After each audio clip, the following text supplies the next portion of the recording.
qua, làm cho trái tim mình nhói đau, nên cố nghĩ xem ta sẽ đi về đâu. Từng ngày em vẫn bên anh, thế nhưng anh vương vấn điều gì? Tình yêu bấy lâu nay có khiến anh thôi ngừng nghĩ suy. Mỗi đêm mình em ngủ về nên dừng lại, hãy yêu chẳng ngần ngại. Và em cũng biết đôi khi anh nhạt phai, chờ bao tháng năm qua vẫn mong bao yêu dấu quay lại. Đành buông cánh tay anh khi trái tim anh chẳng cố lên. Biết đâu anh cũng chấp nhận không ân hận, một lần khóc cho anh và quên đi tháng năm ta từng đậm sâu.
Dường như lý trí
hạt mưa vương vấn.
Có lẽ em chưa bao giờ hiểu được anh yêu thật tâm, nghẹn đau buốt gấp trăm lần. Thà cứ nói ra một lần rồi sẽ xong. Lúc có lúc không khác gì thuyền lạc bên sông. Một mình anh khóc trong mưa, em đã hài lòng chưa? Muốn giữ em lại nhưng không thể nào được nữa. Giờ em bên người vai sát môi cười. Năm tháng thương em anh chưa từng ra dối. Mà sao em đã vô tình đôi ba lời biện minh. Những gì em hứa bây giờ lại là vết thương. Đời đâu ai ngờ đau đến dài khờ. Có khi anh ngồi một mình chơi vơi, khóc nơi ta cười.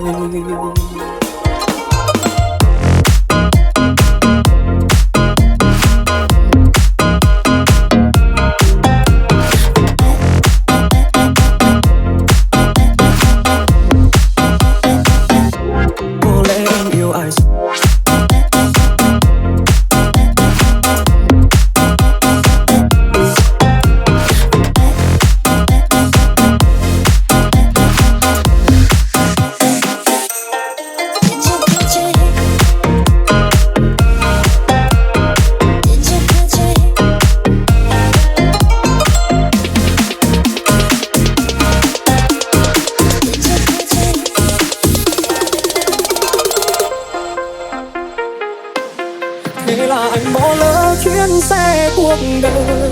Biết em vẫn đang đợi mà không đến nơi. Bây giờ lời xin lỗi cũng mất em rồi. Đại dương tối không ngọn đèn đưa lối. Sau này đừng yêu ai vá víu tâm hồn. Có anh vẫn luôn đợi dù không tốt hơn. Khi tình yêu trải qua bao sóng một lần, sẽ biết trân trọng để thương ngày nắng về.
Sao em phải làm như thế?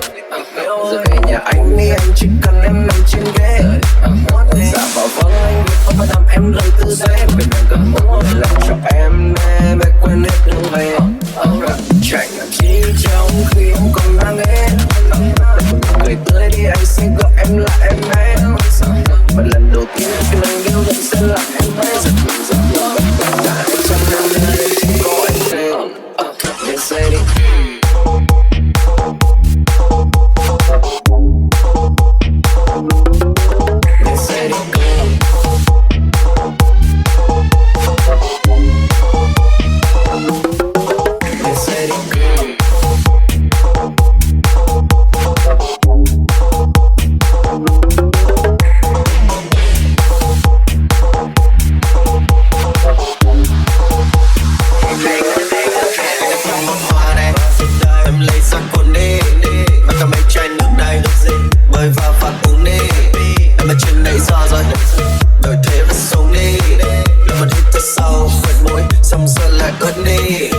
sinh như đầu tiên em muốn làm anh điên, anh phải một viên đau đớn. Rồi qua nhạc anh lúc đầu em trải gặp lại nhắn muốn tin là đau no.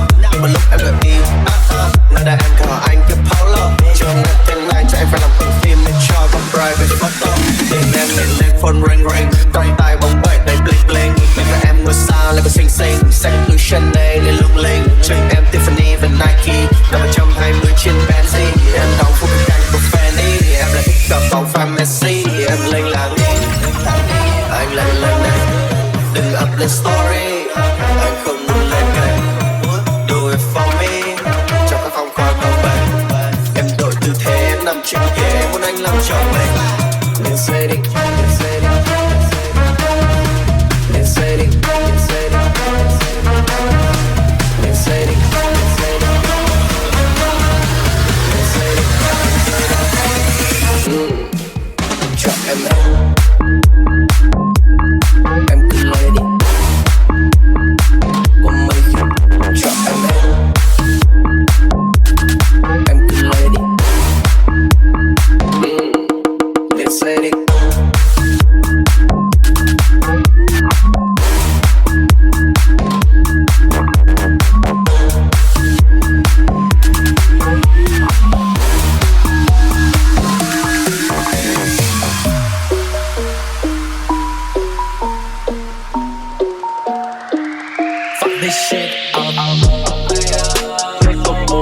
Số 2 em biết anh là ai, em biết anh không thích giả ai, em biết anh thở than anh không thích mấy cái thầm thầm ai. Bảo nó đừng để anh nghe thấy kẻo đến một ngày hắn vàng trả xa.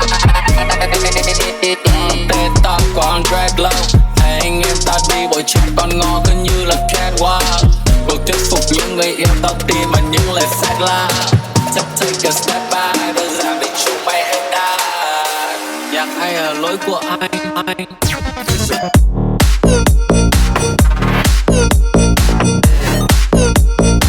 Nhạc hay là lỗi của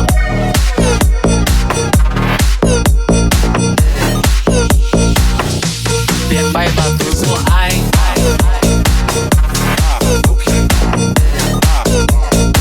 Nhạc hay là lỗi của anh.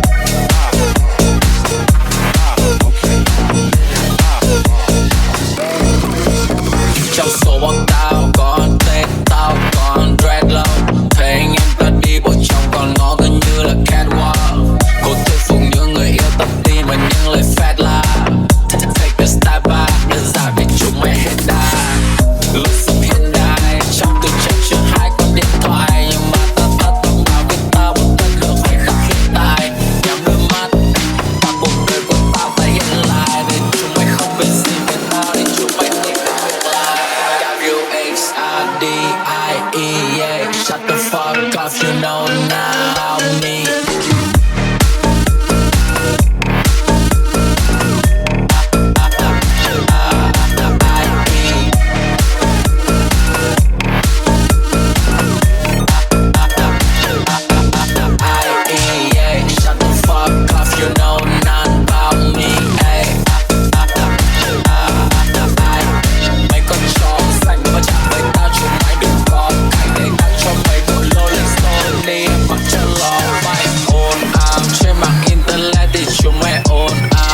Cũng vô tình gặp đâu đó nhưng mà đúng rõ mày là lúc nào. Khi tao bước tới mọi ánh mắt tự động đổ dồn vào. Đâm bắt tao mà hiểu là một tao đòi đi cô cao.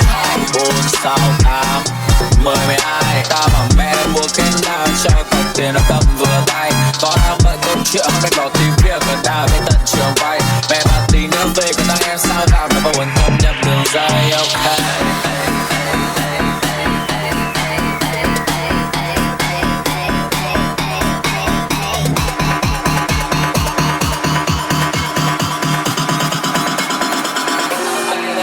giữa số 1 và số 2 em biết anh là ai.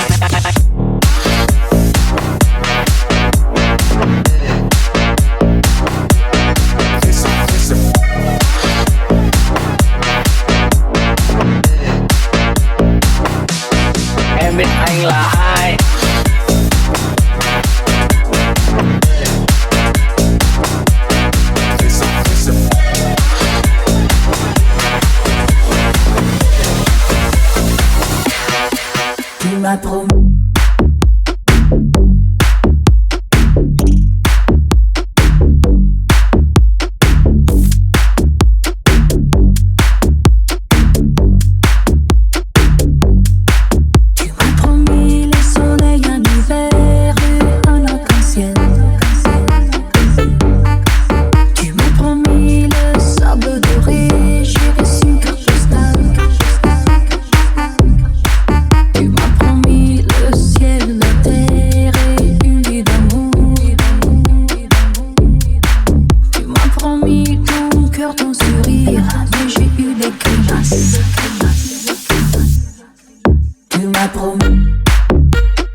tu es fou.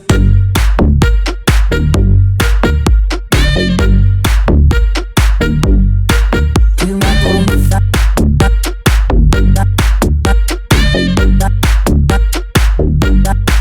Tu m'as promis ça.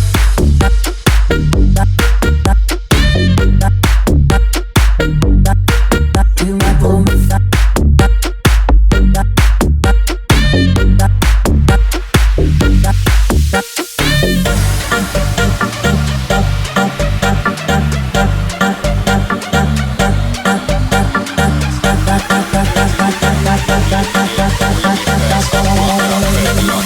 Won't let me in, won't let me pass, I'm blocked out. Won't let me pass, I'm blocked out. Check it out. Now, now, Mike dead, now, now, now, blocked out fast. now, now, now, Mike dead, now, now, now. empty streets. Check it out. Now, now, now, now, now, now, now, now, Mike dead, now, now, now. Let's go, let's go. Hey girl, shake it. I wanna see you My head. make it. The way you work it is making me horny. head. Hey girl, work it. You make me wanna My hurt head. it. The way you moving it is making me horny.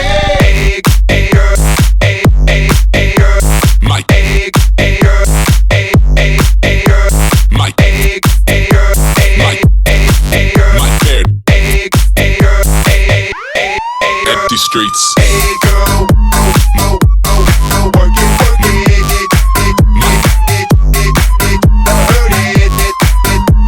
it, the way you moving it.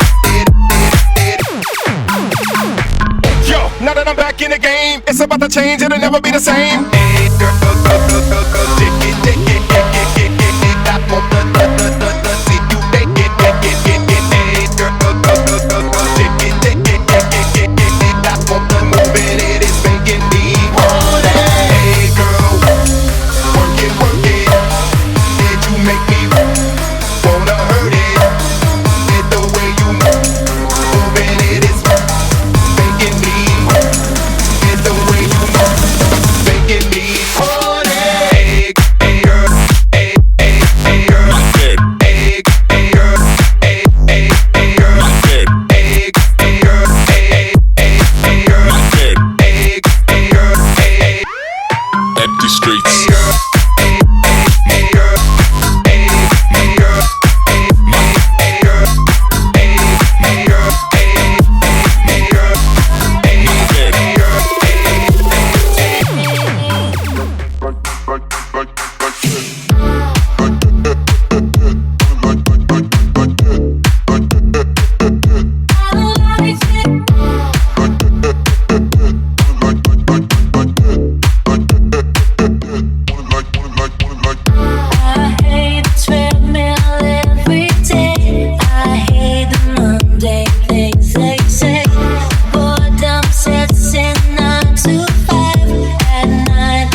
as a girl, but I let her get away.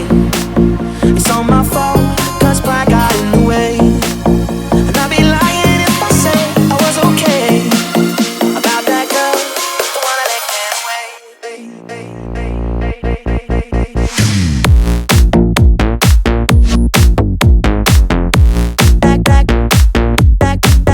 About that girl.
rời xa nhau.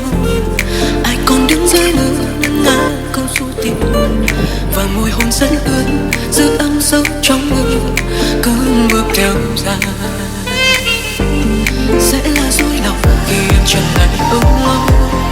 Có em sẽ mất anh trong lúc yêu thương nhất, vì tình yêu bóng anh tay em quá yêu mến. Người yêu ơi anh có biết, biết đâu bất ngờ, biết đâu bất ngờ, biết đâu bất ngờ.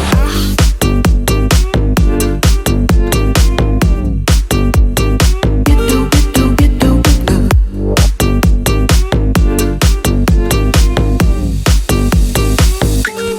Biết đâu,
thương nhớ ai không muốn lỡ thêm lần đầu.